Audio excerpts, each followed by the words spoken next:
విషయాలు మీకు పడుతున్నాం.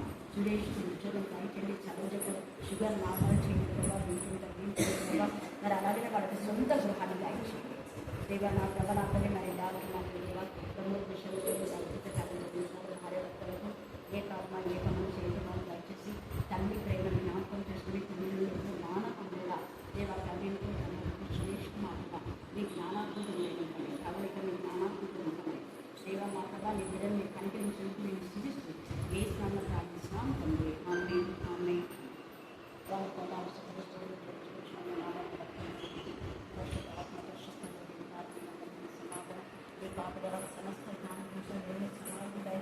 దుష్ట శక్తులు దేవతలతో వేసిన గర్దించాలి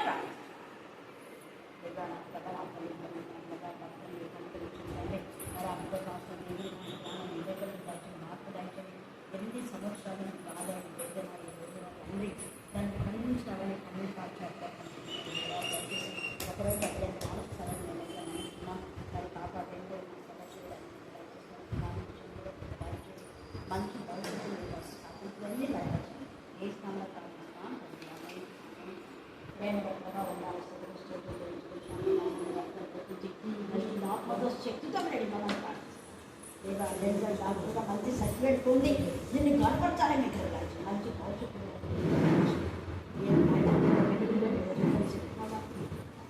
వాక్యంతో ముఖ్యంగా ఏ స్థానంలో కావాల్సిన తెలియాలి.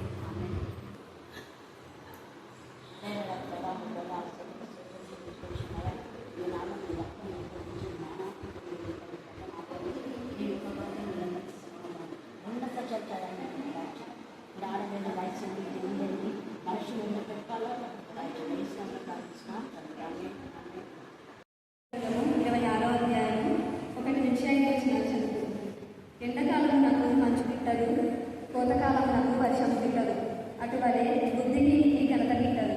రెక్కలు కొట్టుకొనుచు తారాడుచున్న పిచ్చుకలు దాటుచుండు వాన పోవలయు దూకొనున్నట్లు హేతువు లేని శాపము తగలకపోదు. గుర్రములకు చెబుతూ గాడిలకు కళ్ళెము, మూర్ఖుల వేగులకు బెల్లము. వాని ముడత చొప్పున మూర్ఖునికి ప్రత్యుత్తమియ్యకుము. ఇచ్చిన ఎడల నీవును వాని పోలి ఉందువు. వాని ముడత చొప్పున మూర్ఖునికి ప్రత్యుత్తమివ్వు. అలాగ చేయని ఎడల వాడు తన దృష్టికి తాను జ్ఞాని అనుకునేది. వేడి పరిశుద్ధ దేవా, మా ప్రవర్తన నీకు ఇష్టంగా ఉంటామన్నా మీకు దయచేయండి. నేరాన్ని మా హృదయంలోకి చూసినప్పుడు మాలో ఏ దురాలోచన కనరాక మీ యొక్క కృప దయచేయండి. దేవా, మీ చిత్తానుసారమైన ఆలోచన, వాక్యం గురించిన ఆలోచన, వాక్యం గురించిన తపన, ఆత్మ భారము, ఆత్మలో మీ సన్నిధిలో చేర్చాలనే తృష్ణ ప్రతి విశ్వాసానికి మీకు దయచేయమని ప్రార్థిస్తున్నాం. తండ్రి అయిన దేవా, మీరు ఆకడది సమీపంగా ఉండగా నాశన పొందుడు తప్ప మరి ఎవరు నశించకుండు కాగా మాకు విరోధంగా రూపమైన యాజం మధ్యలో ఉన్న దాన్ని నశింపజేస్తుందేమని కొన్నా తెలుసిన మా మీద దోషారోపణ చేయి ప్రతి వారిని సమూల నాశనం చేస్తుందేవా స్తోత్ర కూపటి వేళతో తొలగిస్తుందేమని కొన్నా తెలుసిన అపవాదికి లయపరచలేమని కొన్నా తెలుసిన దేవా సాతాను బంధకాలన్నీ కూడా లయపరచలేమని కొన్నా తెలుసిన సాతాను గురించి లయపరచలేమని కొన్నా తెలుసిన సాతాను కర్మకుండానే పారిపోవాలని మీరు సెలవించారు. దేవా స్తోత్ర దేవా, అపవాది క్రియలను మాలో నుంచి, మా కుటుంబం నుంచి, మా యొక్క సంఘంలో నుంచి, మా ప్రాంతం నుంచి పారిపోవుగాక ప్రభా స్తోత్ర దేవా. మిగే స్తోత్రం, మిగే స్తోత్రం, మిగే స్తోత్రం, మిగే స్తోత్రం. దేశంలో నెమ్మది క్షేమాన్ని ఏర్పాటు చేయండి. నేను భయభక్తి గలవాడిని, నీకు లోపడే వాడిని మాకు ప్రధానమంత్రిగా, ముఖ్యమంత్రిగా, ఎమ్మెల్యేగా, ఎంపీగా మా అందరి దేవా మేయర్గా మీరు నిలబెట్టమని ప్రార్థిస్తున్నాం. మీకు విరోధమైన ప్రతి ఒక్కరిని తొలగించమని ప్రార్థిస్తున్నాం. గద దింపమని ప్రార్థిస్తున్నాం. దేవా మిగే స్తోత్రం, మిగే స్తోత్రం, మిగే స్తోత్రం, మిగే స్తోత్రం. నీతిగా నిజాయితీగా అతన్ని దేవా పనిచేసే పని వారిని అతన్ని నీతిగా నిజాయితీగా చేసే సంఘ కాపరు మా తండ్రి మీరు సంఘానికి దయచేయమని, మిమ్మల్ని మీరే భయంపరచుకోమని, కీడుకు ప్రతిగా కీడు చేసే వారి ఇంటిలో నుంచి కీడుకు తొలగిపోతామని చదివించారు. రాత్రి కాల సమయంలో ప్రతి బిడ్డ మేలు చేసే బిడ్డగా ఉండలాసిన జ్ఞానం కలగొచ్చేయమని నజరేయుని శక్తి గల నామమున ప్రార్థిస్తున్నాం తండ్రి. ఆమేన్, ఆమేన్, ఆమేన్.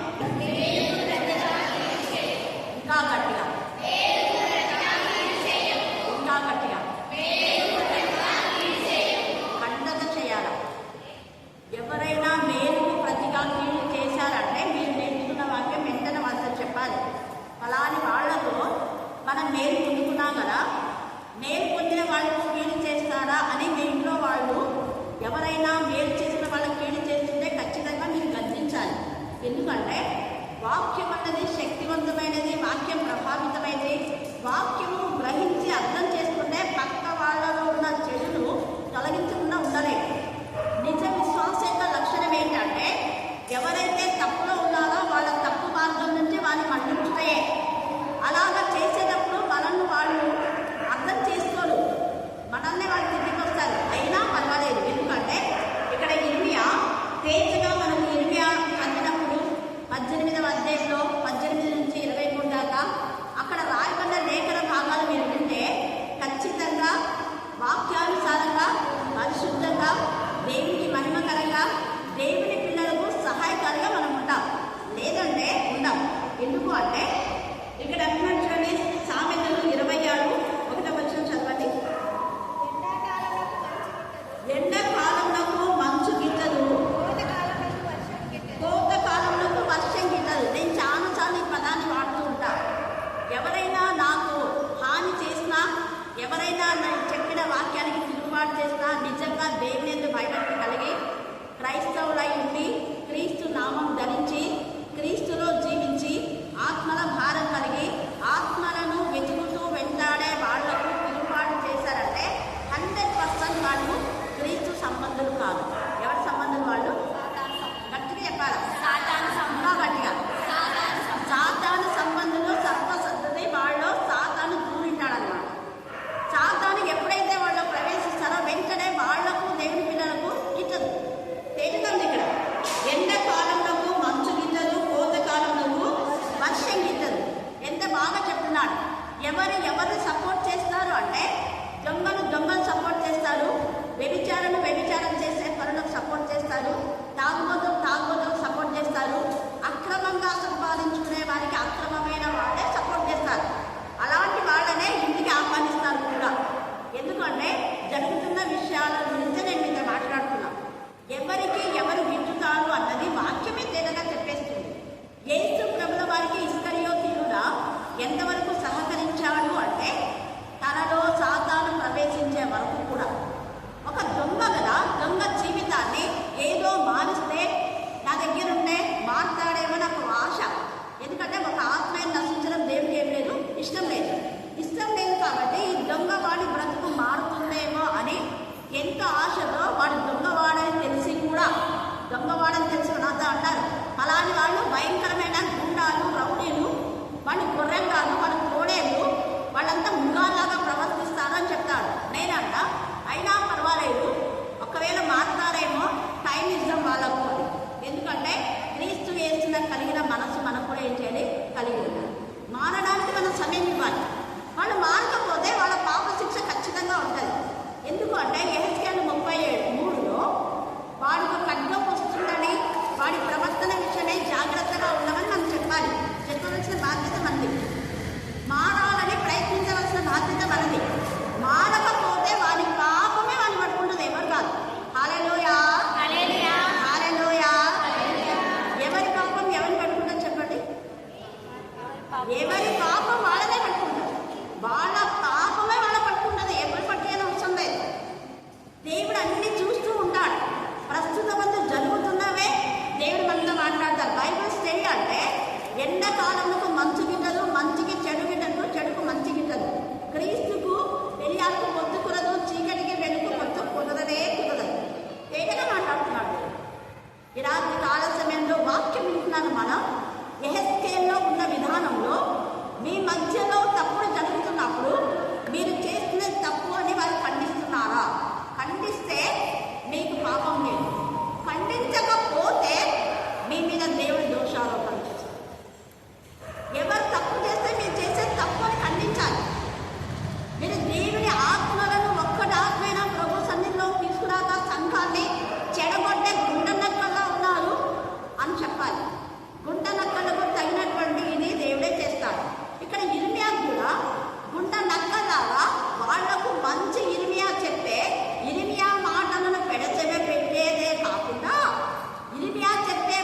యోనాతాను కుమారుడైన మెఫీబోషెతును మాత్రం అప్పగించగా మిగతా 7 ఇస్తే వాళ్ళు పోయి ఉడిపిస్తారు. రిబ్సాకు 2 కుమారులు ఉడికి వెళ్ళారు. మరి మిగతా 5 మంది తల్లులు అక్కడ లేరు. 5 మంది కుమారుల యొక్క తల్లి లేదు అక్కడ. ఈమె ఒక్కదే రిబ్సా. చూడండి, ఇంకో రోజు మనం రిబ్సా గురించి మాట్లాడుకుందాం. రిబ్సా అయ్యా కుమార్తె. ఆమె ఎంతో కొంత దేవుని యొక్క భయభక్తి కలిగి ఉండిందేమో. అయితే ఆమె బాధంతా ఏంటంటే సౌలు ఎముకలను యోనాతాను ఎముకలను సమాధి చేస్తారు. కానీ వీళ్ళ కళేబరాన్ని సమాధి చేయకుండా అట్లే ఉంటే కాకులు వచ్చి తిని నాశనం చేస్తాయని ఆమె ఆ శవాలను తీసుకుపోయే వరకు కూడా కోతకాలం మొదలుకొని వర్షం వచ్చే వరకంటే దాదాపు 6 నెలలు ఒక స్త్రీ ఒంటరిగా చనిపోయిన శవాల గురించి గోనె పట్ట అక్కడ వేసుకొని ఒక కర్ర తీసుకొని అక్కడ వచ్చే ఎంత ధైర్యం చూడండి. ఆ కొండ పైన సర్పాలు, మృగాలు, సింహాలు ఎన్నో వస్తాయి. అవి చంపుతాయన్న భయం లేదు. కేవలం చచ్చిపోయిన శవాలు సమాధి వాళ్ళ క్రమంగా సమాధి చేయబడాలన్న ఉద్దేశంతో ఆమెకు అంత ఇదిగా అక్కడ ఆ యొక్క మరి కొండ పైన ఆమె బాధతో కన్నీటితో ప్రార్థన చేస్తూ మొరపెడుతూ ఉంటే ఇలాంటి ఆలోచన బ్రతికి ఉన్న మీ పిల్లలు పాపంలో చచ్చిపోతున్నారని తెలిసి ఎందుకు ప్రార్థన చేస్తున్నారా? చేస్తే మంచిది. చెయ్యకపోతే రిబ్సాను గురించి మనం చిక్కు తెచ్చుకున్నాం. అందుకే అన్నాడు ఎంత చక్కగా జెఫన్యాలో కూడా 2వ అధ్యాయం 1వ వచనం చదవండి. జెఫన్యా 2:1. సిగ్గుమాలిన జనులారా, అసలు మీకు సిగ్గుందా అని అంటున్నాడు. ఇన్ని వాక్యాలు ఉన్నారు, ఇంతమంది చెప్తున్నారు. మరి మీ పిల్లలు పరిశుద్ధతలో నడిపిస్తున్నారా? పాపం వెంట పాపం చేస్తున్నారు. ఒక పాపం వెంట ఇంకో పాపాలు కప్పుకుంటున్నారు, చేస్తున్నారు, కప్పుకుంటున్నారు.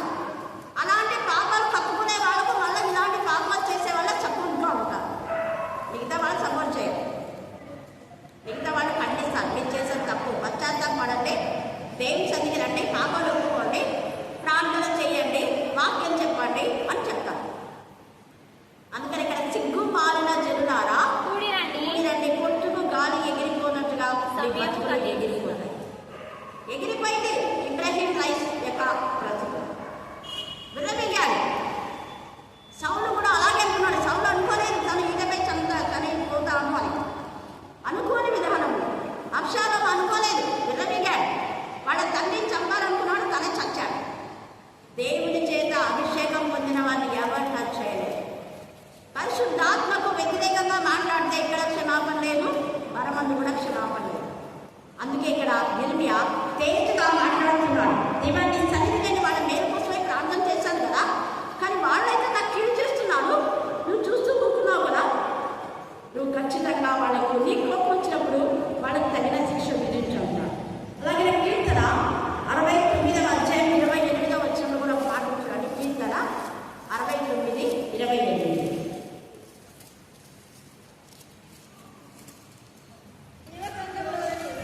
జీవ గ్రంథంలో నుంచి చూడండి, జీవ గ్రంథం నుంచి వారి పేరు తుడిపేదేవా. ఒకప్పుడు ఆత్మతో నింపబడినాడే సౌలు యొక్క పేరు జీవ గ్రంథంలో ఉంది, ఇప్పుడు తుడిపేయబడినాడు. వారి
చంపాలి, దేవుని పిల్లలను మరి బాగు చేయాలి అనే దేవుని పిల్లల్ని దోచుకోవాలి.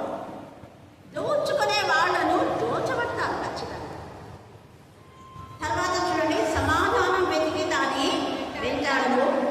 యెహోవా దృష్టి నీతిమంతుల మీద, అనీతిమంతుల మీద కాదు.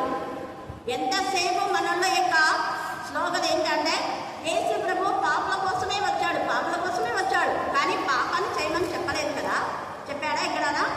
పాపల కోసం వచ్చాడు. ఎందుకు? పాపాన్ని సంహరించడానికి, పాపం నుంచి విడిపించడానికి, పాపాన్ని అసహించుకునేలా చేయడానికి. సమరయ స్త్రీతో కూర్చొని మాట్లాడినాడు కానీ సహవాసం చేయలేదు. అందుకే దుష్టులకు దూరంగా ఉండాలి. నన్ను ఎవరైనా చెప్తాను ఇక్కడ కూర్చో అక్కడ కూర్చోని, దుష్టులకు దూరంగా ఉంటే మంచిదని కొంచెం దూరమే కూర్చున్నాడు. హల్లెలూయా, హల్లెలూయా. అది వాక్యంలో ఉంది, నేను చెప్పేది కాదు. ఎక్కడైనా కూడా ఎవరైనా కొంచెం గొడవ పడే వాళ్ళు ఉన్నారనుకో, ముందు సీట్ అది వెనక సీట్ వేసి కూర్చుంటారు. ఎందుకు అంటే వాక్యంలో తేజగా రాయబడింది. అలాగా దేవుడే చెప్పాడు. దావీదుకు అన్నీ తెలుసు. అందుకనే దుష్టులకు ఆలోచన చొప్పున నడవద్దు, నిలవద్దు, కూర్చోవద్దు. 3 ఉన్నాయి, ఇంకా చాలా ఉన్నాయి కదా. అందుకే ఇక్కడ ఏమంటున్నా అంటే, యెహోవా దృష్టి నీతిమంతుల మీద ఉన్న. నీతిమంతులు ఎవరు అంటే, అబ్రహాము దేవుని నమ్మెను, అది అతనికి నీతిగా ఎంచబడింది. నీతిమంతుడైన అబ్రహామును పనివాళ్ళ యొక్క గొడవలకు కారణమై వాళ్ళ మాటలు విని అబ్రహామును వదిలి సొదొమ గొమొరను ఇష్టపడ్డాడు. సొదొమ గొమొర వాళ్ళు పాపంతో ఉన్నటువంటి వాళ్ళు. పాపములతో సహవాసం చేయడానికి లోతు యొక్క కుటుంబం ఇష్టపడింది కాబట్టి లోతు తన యొక్క ఆశీర్వాదాలన్నీ కోల్పోయినాడు. తను ఎంత సంపాదించినాడో అబ్రహామును బట్టి, అబ్రహాము ఆశీర్వాదానికి కారకుడు. అబ్రహామును అన్నాడు దేవుడు, నిన్ను ఎవరు ఆశీర్వదిస్తే వాళ్ళని నేను ఆశీర్వదిస్తా. నీకు మేలు చేసే వారికి నేను మేలు. ఇంకా చాలా చాలా అక్కడ ఉన్నాయి, దాంట్లో నిగూఢమై ఉన్నాయి. నిన్ను ఎవరు బాధ పెడతారో, నిన్ను ఎవరు శపిస్తారో వాళ్ళని నేనే శపిస్తా, వాళ్ళకు నేనే బాధపడతా. నీతో యుద్ధం చేసే వారికి నేనే యుద్ధం చేస్తా, నీకు హాని చేసే వారికి నేనే హాని చేస్తా. ఇంకా అవన్నీ గ్రంథం రాయాలంటే చాలు. కాకపోతే ఆ పదానికి వ్యతిరేకమైన పదం వాడకూడదు. అందుకే అబీమెలకు వాళ్లకు హాని చేశాడు, తర్వాత దేవుడు మళ్ళా మేలు చేశాడు. హల్లెలూయా, హల్లెలూయా, హల్లెలూయా. అందుకని ఇక్కడ భయభక్తులు నేర్పేది అంటే మనం నేర్చుకోవాలి ఏంటంటే, కీడు చెయ్యకుండా మనం నేర్చుకోవాలి, కపటమైన మాట చెప్పకుండా నేర్చుకోవాలి, చెడ్డదాన్ని బలకుండా నేర్చుకోవాలి. దేవుని దృష్టి నీతిమంతుల మీద ఉంది కాబట్టి నీతి కలిగి ఉండాలి. ఆయన చెవులు వారి ప్రార్థన వింటాయి. నీతిమంతుల ప్రార్థన వింటానన్నాడు కానీ పాపల ప్రార్థన వింటానని చెప్పాల. పాపి తన్ను తాను తగ్గించుకొని తమ ప్రవర్తన సరిదిద్దుకొని చుక్కల్లాగా తప్పు ఒప్పుకుంటే అప్పుడు వింటాడు. అప్పుడు అతను పాపి కాదు, పరిశుద్ధుడు. హల్లెలూయా, హల్లెలూయా, హల్లెలూయా, హల్లెలూయా. పాపాన్ని ఎప్పుడైతే ఒప్పుకొని కక్కేస్తాడో, పాపాన్ని కక్కేసిన తర్వాత అతను పరిశుద్ధుడు. అప్పుడు అతను ప్రార్థన విన్నాడు. తర్వాత ఏమంటున్నాడు? దుష్క్రియలు చేయి వారి జ్ఞాపకంలో భూమి మీద నుండి దేవుడే చేశాడు కొట్టివేయటకై. దుష్క్రియలు చేసిన ఇబ్రహీం రైస్ను కొట్టివేశాడు భూమి మీద నుంచి. యెహోవా సన్నిధి వారికి ఏమైంది? విరోధంగా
అంతా బయటకు వచ్చి భయంకరమైన భయానం. అందుకే చూడండి ఇక్కడ, నీతిమంతుని ద్వేషించి వాడు అపరాధంగా ఎంచబడతాడ, యెహోవా తన సేవకుల ప్రాణంను విమోచించి. ఇప్పుడు ఆ యూదుని యొక్క ప్రాణం దేవుడే విమోచించాడు. ఆయన శరణు తెచ్చిన వారిలో ఎవరున్నా అపరాధంగా ఎంచబడరు. ఆయనలో ఉండేవాళ్ళు ఎప్పుడు అపరాధం చెయ్యరు, అపరాధంగా ఎంచబడరు. వాళ్ళ మంచిని అనేకులు ప్రశంసిస్తారు.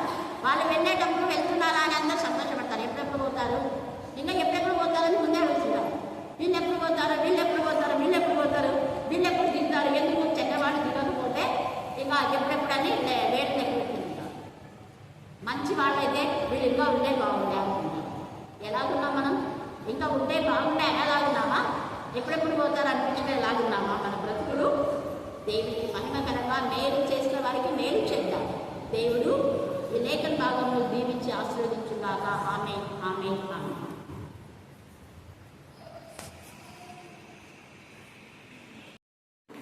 మా సాక్ష్యం ఏమంటే, మొన్న సాయంకాలం ముందు నా కొడుకు ఆయాసం వచ్చింది. ఆయాసం వచ్చినప్పుడు నేను ఇంతకు ముందే హైదరాబాద్కి వెళ్ళొచ్చినాము హాస్పిటల్కి. అప్పుడు కూడా 10 రోజులు వచ్చినాం. అప్పుడే అక్కడ ప్రేయర్ చేయించుకున్నాము. రిపోర్ట్లన్నీ నార్మల్ వచ్చినాయి. బ్లడ్ ఇన్ఫెక్షన్ వల్ల అట్లా వచ్చింది అన్నారు అని చెప్పి మేము ఇక్కడికి వచ్చినాం. మళ్ళీ మొన్న సాయంకాలం అందు కూడా అప్పట్లాగానే వచ్చింది. వచ్చినప్పటికీ మేము వెంటనే అక్కడ దగ్గరికి వచ్చినాము, ప్రేయర్ చేయించుకున్నామని. మరలా ఇవి నార్మల్ వచ్చినాము, మళ్ళీ ఇప్పుడు ఇంత సడన్గా వచ్చింది అని చెప్పి భయపడి ఏం చేయాలో అర్థం కాక వెంటనే ప్రేయర్ చేయించుకున్నాం ఫస్ట్. తర్వాత ఆలోచించుకున్నాము. వెంటనే అక్కడ దగ్గరకు వచ్చినప్పుడు అక్కడ ప్రేయర్ చేసిన వెంటనే దేవుడు స్వస్థపరిచినాడు. మరి దేవునికి మా వందనాలు చెల్లించుకుంటున్నాను. అలాగే నాకు కూడా అనారోగ్యంతో ఉన్నప్పుడు నా కొరకు కూడా ప్రార్థించినాక దేవుడు నాకు కూడా మంచి స్వస్థతను దయచేసినాడు. నా బిడ్డకు దేవుడు చేసిన మేలుని బట్టి దేవునికి వందనాలు. నా కోసం ప్రార్థించిన, నా కొడుకు కోసం ప్రార్థించిన సర్వమ్మక్క గారికి వందనాలు. కరుణా పీఠం మినిస్ట్రీస్ కూడా నా హృదయపూర్వక వందనాలు చెల్లించుకుంటున్నాను. ఆమె ఆమె ఆమె అయ్యా సంగతి ప్రార్థించండి. ఆయన మీ శరీరాలను మా దేశంలో ఆయన చేసిన ప్రతి బలపరచండి. వాళ్ళ వచ్చి ఎదుగుతూ నా తండ్రి అక్కడ కూడా వాస్తవం ఆయన అక్క మనసు పరిష్కారమైన మనసు గొప్ప మనసు వాడుతుంది. ఆయన ఆయన మరో గర్వపడడం తగ్గి స్వభావంతున్నాయి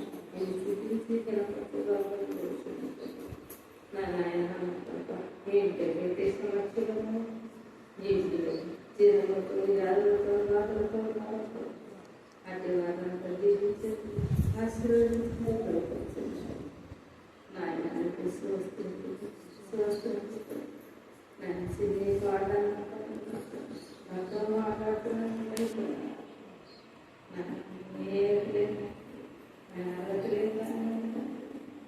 నన్ను సిద్ధించండి. తెలుసు శుభ్రమైన